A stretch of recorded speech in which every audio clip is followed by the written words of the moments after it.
नमस्कार दोस्तों, मैं राकेश झाला और आप देख रहे हैं मेरे YouTube चैनल झाला न्यूज। और अब मैं पहुंचा हूं पाटन गांव में, जहां खड़ा हूं अभी यहाँ उप स्वास्थ्य केंद्र है पाटन का। दिनों से वीरान पड़ा है और चिकित्सा अधिकारी या चिकित्सा टीम की राह तक रहा है कई सालों से, परंतु अभी तक ना तो कोई चिकित्सा टीम पहुंची है, अभी तक चिकित्सा के कोई अधिकारी यहाँ अभी तक कोई आया है। इस गाँव में कम से कम हजार से बाहर कोई की संख्या है, पर अभी तक कोई समाधान नहीं हुआ। जब इन लोगों को जो भी कोई ज़रूरत पड़ती है तो रास या आसपास के जो भी अस्पताल है वहाँ इनको इलाज कराना जाना पड़ता है। इस गांव में कम से कम 1000 से बाहर पब्लिक रहती है, फिर भी कोई छोटा मोटी कोई बीमारी हो तो उसके लिए इनको रास जाना पड़ता है या कोई आसपास के जो भी कोई सामुदायिक स्वास्थ्य केंद्र है वहाँ जाना पड़ता है। तो मैं और लोगों से भी बात करूँगा, उसके पहले आपको दिखाता हूँ इस उप स्वास्थ्य केंद्र का पूरा वीडियो। आपका नाम? सुवालाल जागरीवाल। ये उप स्वास्थ्य केंद्र कितने सालों से वीरान पड़ा? ये करीबन 4 साल से ये स्वास्थ्य केंद्र बनाया हुआ है और जभी से ही वीरान पड़ा है। इसका उद्घाटन तो सुरेंद्र जी गोयल द्वारा किया गया था, तब से ये वैसे ही पड़ा है। हाँ, ये बात बिल्कुल सही है। सुरेंद्र जी गोयल ने इनका उद्घाटन किया, उसके बाद में आके इसका कोई किसी ने भी हालचाल नहीं पूछा, वो वैसे के वैसे ही उसके बाद में वीरान ही पड़ा है। नहीं तो आपने शिकायत तो की होगी ना कभी? हाँ, ऐसे छोटी मोटी शिकायत तो ऐसा गांव वाले मान लो जाते भी ये करते हैं। अच्छा, उसके बाद में भी मान लो कोई गांव के अंदर परिस्थिति आती है जब हरे की कोई औरतों को दुख तकलीफ होती है तो प्रशासन को तो सब मालूम है, तो वो जानबूझ के मतलब आनाकानी कर रहे हैं। नहीं तो आपने एमएलए साहब को कभी शिकायत की क्या कि कई सालों से सारी वीरान पड़ा है? हाँ, एमएलए साहब को भी शिकायत की थी, लेकिन उन्होंने अभी तक कुछ सुनाई नहीं की। हमारे गाँव के अंदर और भी गांव लगने वाले जैसे चांदुलों का बढ़िया है और धोड़ेदा है, उसके अंदर कम से कम 1200 वोटर है और ऐसा छोटों मोटों की जनसंख्या मिला के होती है कम से कम 2000 की जनसंख्या। तो ये तीनों गांव हमारे ये इधर स्वास्थ्य केंद्र के अंदर आते हैं, तो इनको कोई भी जैसे कि बाल बच्चा होता है औरतों को या किसी को भी तकलीफ होती है तो इनको रास जाना पड़ता। हाँ, मतलब कि आपका कहना कि मतलब कोई भी छोटी मोटी बीमारी हो तो आपको रास जाना पड़ता? हाँ बिल्कुल, कुछ भी तकलीफ है तो उनको रास ही जाना पड़ता। तो इतनी बड़ी 2000 की जनसंख्या होते हुए भी, और ये करीबन उप स्वास्थ्य केंद्र को बने हुए इनको 4 साल हो गए, इतना बनने के बाद में भी गांव के लिए कोई फ़ायदे वाली बात नहीं। कुछ भी थोड़ा खांसी बुखार है तो उनको उधर जाना पड़ता, तो इसके लिए बहुत समस्या है। तो ये मैं समझ लो आपके रिपोर्टर और इनके मीडिया के द्वारा मैं अवगत करा रहा हूँ। तो विधायक साहब उनको कि भाई जल्दी से जल्दी इधर कुछ कार्रवाई करे और इधर नर्स है डॉक्टर लगावे ताकि हमारे गांव का ये समस्या का समाधान हो सके। यही हमारी और कहने की है आपको। तो आपका नाम? हमारा नाम छोटू राम गुजर है, पाटन का। कितने साल हो गए इसको वीरान पड़े हुए? इसको करीब 4 साल हो गया है और 4 साल में ने अभी तक इसके अंदर कोई डॉक्टर है, कोई नर्स है, कोई हाल अभी तक नहीं आया। और हम गांव वाला भी कई बार सरपंच साहब को और कोई किसी को कहता रहा कि यहाँ डॉक्टर बताओ तो बोलता है बताएंगे। और विधायक साहब अपने गोयल साहब भी तो मैंने भी उठान शिकायत करी तो गोबे भी उठनी बेटा मैंने भी बदली है कि मैंने जगह दूजा आएगा। अभी वास्ते हमारा गाँव में करीब 2000 जनसंख्या है। तो मैं आपको निवेदन यही करता हूँ कि इसके अंदर जल्दी में जल्दी कोई डॉक्टर नर्स बताने की कृपा करें। नहीं तो आपको कभी कोई रात में किसी को गांव में कोई बीमारी हो जाए या कोई तकलीफ हो जाए, फिर आप कहाँ जाते हो रात को?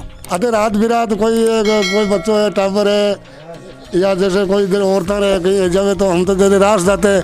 और रास हमारे गाँव जैसे रात जैसे 7 किलोमीटर पड़ते हैं और हमारा गांव के नज़दीक जैसे कुंडाल लगते हैं, अणियरी लगते हैं, चांदला का बाड़िया लगते हैं और धोड़ेदर लगते हैं।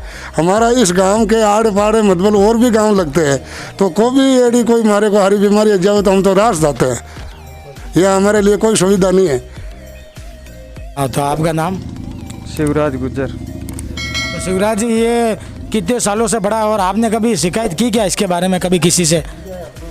साहब शिकायत तो मतलब मौखिक ऐसे बोलने से हमने कई बार बताया इन लोगों को कि भाई हमारे यहाँ छोटे मोटे डाणियाँ मिलाकर 5 गांव का ये मुख्य हॉस्पिटल यहाँ बीच में पाटन में है।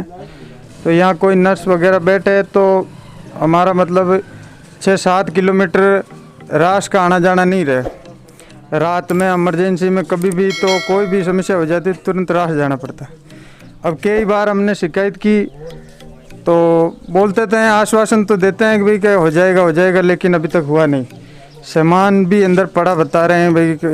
एक बार एक मैडम आई थी, बोला था सामान अंदर है, लेकिन यहाँ रुकती नहीं है कोई। नहीं तो ये ताला लगा रहता है यहाँ? हाँ, यहाँ ताला ही लगा रहता है साहब। जब से बना है उस टाइम से आज तक इसमें ताला ही लगा हुआ है। तो मैं और लोगों से बात करूँ तो आपका नाम?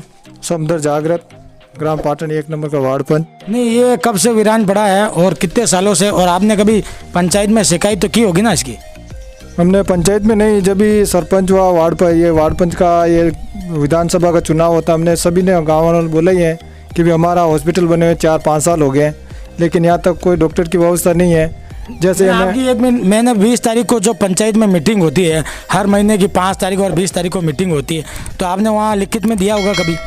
अभी जो चुनाव है, अभी हमने एक बार अवगत कराया था, जब फरवरी माह में हुई मीटिंग, हमने बोला भी हमारा उप स्वास्थ्य केंद्र बने हुए बहुत साल हो गए, यहाँ डॉक्टर की व्यवस्था नहीं है।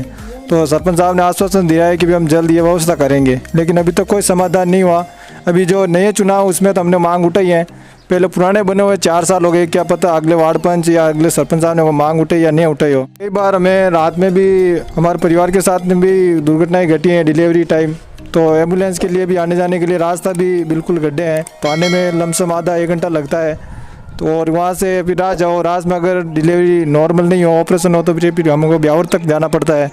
कई बार किसी डिलीवरी को अजमेर तक रेफर करते हैं, इसलिए कई माँ और बहन बेटियों को बहुत तकलीफ भी होती है, इसलिए बहुत ज़्यादा ही समस्या है काफ़ी टाइम से। तो हम तो यही निवेदन करते हैं सरकार से भी, अभी जो नई नियुक्ति हुई है उसमें भी हमारे गांव में डॉक्टर का पद खाली है। कि जो आपके यहाँ उप स्वास्थ्य केंद्र के बाहर गंदगी भी बहुत है और आए दिन यहाँ पानी बेस्ट बहता रहता है।